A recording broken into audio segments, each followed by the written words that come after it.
You know those stories you tell around a campfire? The ones designed to send a chill right down your spine? Tales of escaped madmen, monsters lurking in the woods, and things that go bump in the night. We tell them, we get a little freaked out, and then we just dismiss them. We tell ourselves, they're just stories, a way to explain something we can't understand, or maybe just a way to scare kids into behaving. But what if I told you that some of the most terrifying, most lasting urban legends aren't fiction at all? What if, behind the myth and the whispered warnings, there's a real story? A story that's often darker, way more complex, and a whole lot more disturbing than the legend it created. Today, we're pulling back the curtain on some famous folklore. We're going to look into the shadows of our collective nightmares and find the unsettling truth. We'll explore the stories of boogeyman, phantoms, and mysterious figures that have haunted communities for generations, only to find out that the real monsters were all too human.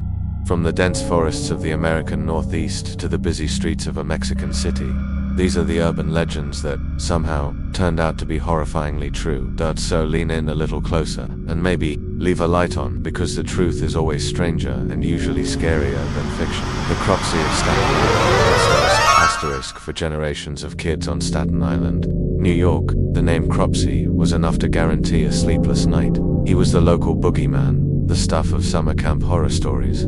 The details changed depending on who was telling the tale, but the basics were always the same. Cropsey was an escaped patient from the Willowbrook State School, a huge, creepy institution for kids with developmental disabilities. He was a madman with a bloody axe or a hook for a hand, and he lived in the abandoned tunnels under the old school. They said he'd sneak out of the woods at night to snatch children who strayed too far from home. It was the perfect cautionary tale, a story parents could use to keep their kids away from the dangerous, run-down Willowbrook grounds. It was just a story, until it wasn't. The legend of Cropsey started to feel terrifyingly real in the 1970s and 80s, when a string of children began to disappear from Staten Island, almost like they'd vanished into thin air. The disappearances were spread out, but they cast a dark cloud over the whole community. First, 5-year-old Alice Pereira vanished from her apartment building's lobby in 1972. Then, in 1981, 7-year-old Holly Ann Hughes disappeared while walking to a local store. The list kept growing, and with every kid that went missing, the whispers about Cropsey got louder. The line between a campfire story and the awful reality of missing children was completely blurring. Fear became something you could feel in the air. The monster from their folklore now had real, heartbroken families attached to his name. Horrifying truth finally came out in 1987 that summer. A 12-year-old girl with Down syndrome named Jennifer Schweiger went missing. A massive search kicked off, and the investigation led police to a name they already knew. A drifter named Andre Rand. Rand used to be a custodian at the Willowbrook State School. He had a history of creepy encounters with kids and was known to live in makeshift campsites in the woods surrounding the very place that started the Cropsey legend.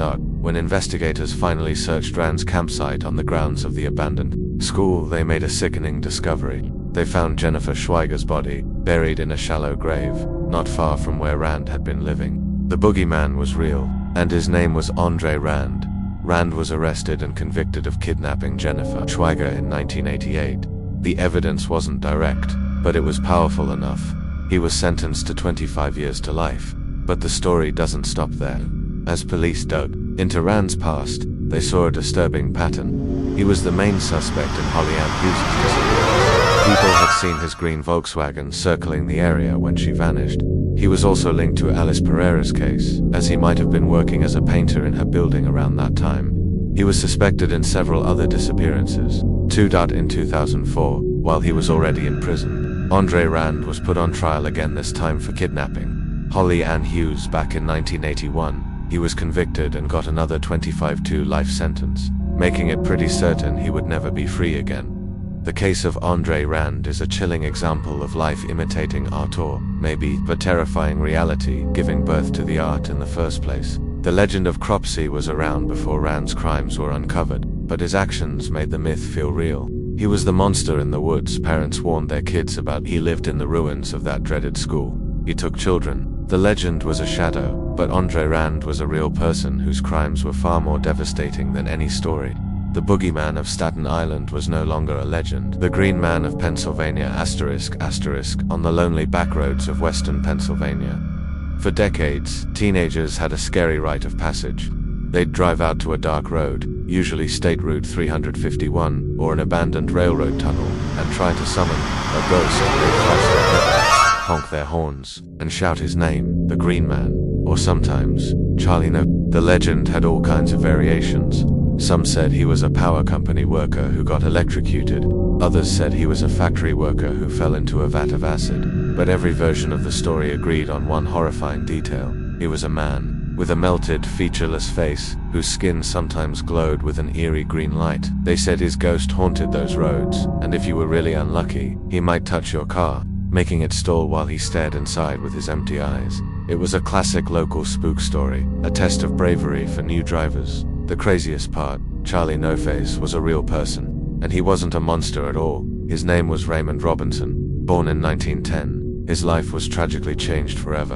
In 1919, when he was just 8 years old, he was out with friends near a bridge outside Beaver Falls when he took a dare. He climbed a pole to get a better look at a bird's nest and, in a flash, accidentally touched a high-voltage power line, carrying up to 22,000 volts. That it's a miracle he survived, but the accident cost him dearly. The electricity destroyed his body. He lost his eyes, his nose, and his right arm. His face was so severely disfigured that he was essentially because of his shocking appearance. Raymond Robinson lived a very private life. He spent his days at home with his family in Coppell, Pennsylvania, where he was known as a kind, gentle person. To make a little money, he made doormats and wallets out of leather.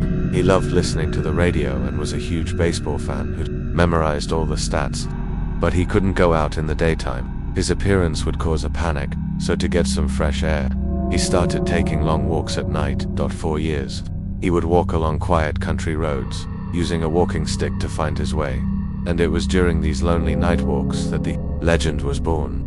Drivers would catch a glimpse of this shadowy figure on the side of the road and be terrified by his disfigured face, lit up for just a second by their headlights. From these brief, scary encounters, the myth of Charlie No Face began. The name the Green Man probably came from a couple of things. Some say his burned skin had a greenish tint. Others think it might be because he often wore a green shirt. Whatever the reason, the name stuck, and the stories grew wilder and wilder, turning a quiet, tragic man into a supernatural monster. Ironically, as the legend grew, so did the number of people trying to find him. By the 1950s and 60s, it was a local hobby for teens to drive down his road hoping for a sighting. Sometimes on a Saturday night, you'd see 100 cars parked there. Most people who actually met Raymond found that he was friendly. They'd stop and talk, often bringing him cigarettes or a beer in exchange for a picture. He was, by all accounts, a nice guy who just enjoyed the company. But not everyone was kind. Some cruel people would tease him, and a few times he was even beaten up or tricked into a car and just abandoned miles from his home. As he got older, he walked less and less, eventually moving to a nursing home where he passed away in 1985 at age 74. The story of Raymond Robinson is just heartbreaking. It's about how fear and ignorance can twist reality, turning a victim of a horrible accident into a terrifying legend. The kids who went looking for a monster were really just chasing a kind, lonely man who wanted to go for a walk in peace. The real horror wasn't some faceless ghost on a country road. It was the casual cruelty that forced a man to live his life in the shadows. The Bunny Man of Virginia, ***, in Fairfax County, Virginia. There's a railroad overpass that locals call the Bunny Man Bridge. For decades, it's been the center of a weird and scary urban legend.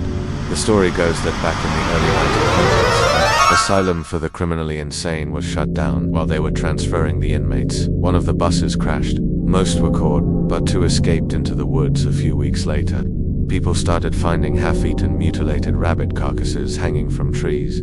Police found one of the escapees, but the other, a guy named Douglas Griffin, was still out there. The legend says he started attacking people, wearing a ragged rabbit costume and carrying a hatchet.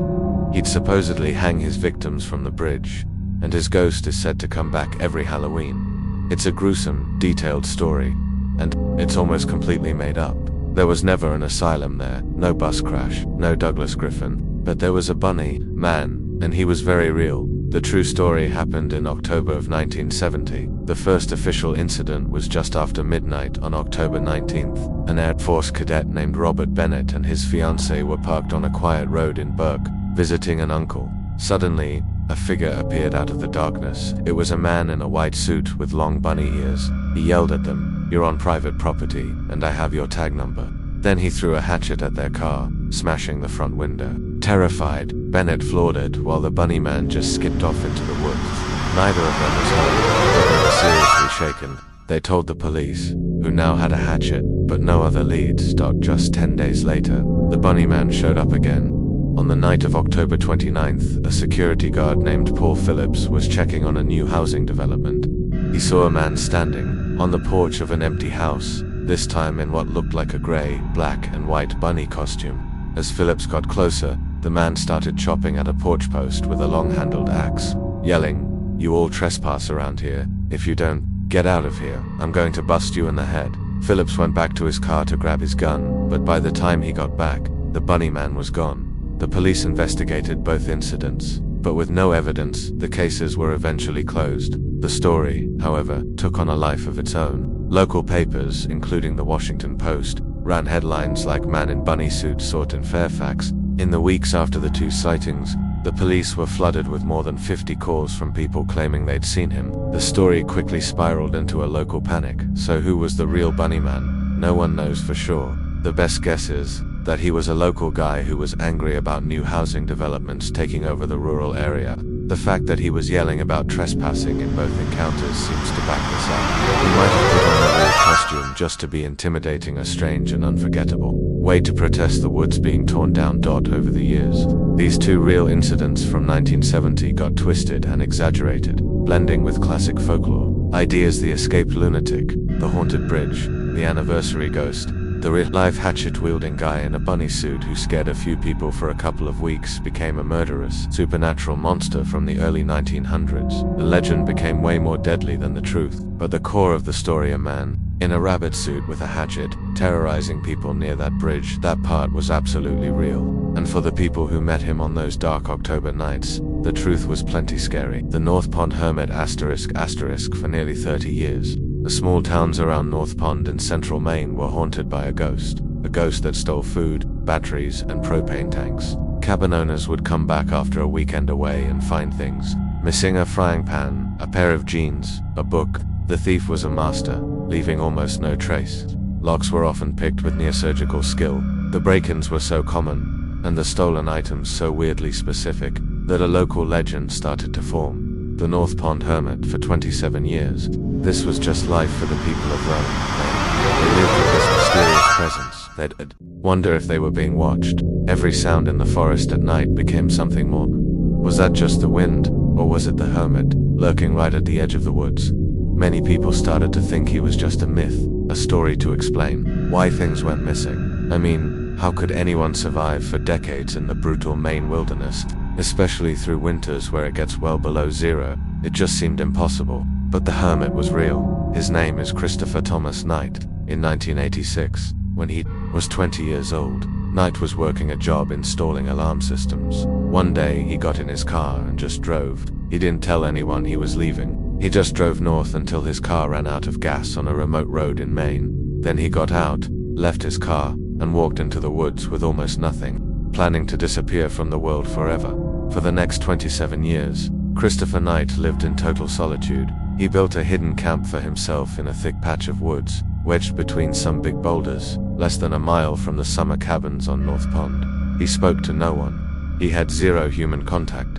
He survived by committing what's estimated to be around 1,000 burglaries, about 40 a year, stealing everything he needed: food, clothes, sleeping bags, coolers, books, radios, batteries. He would watch the cabins for weeks, learning the owners' schedules, waiting for the perfect moment to sneak in. His survival was an incredible display of skill and discipline. He never built a fire, because he was afraid the smoke would give him away. Instead, he used a propane camp stove with stolen tanks to cook and melt snow for water. He survived those brutal Maine winters, where tank could drop to 25 below, by waking up during the coldest part of the night and just pacing around his camp to stay warm. He even stayed clean by taking cold sponge baths and shaving. For 27 years, he was a legend, a ghost story. Then, in April 2013, the legend ended. A local game warden named Sergeant Terry Hughes had been trying to catch the mysterious hermit for years. He set up high-tech surveillance equipment at a camp that had been hit many times. And one night it worked. The alarms went off, and Hughes caught the hermit red-handed, stealing food. The ghost of North Pond was finally caught. He was 47 years old. When he was arrested, Christopher Knight was a man out of time. He'd been in the woods since 1986. He wasn't even sure what year it was. He'd never heard of the internet.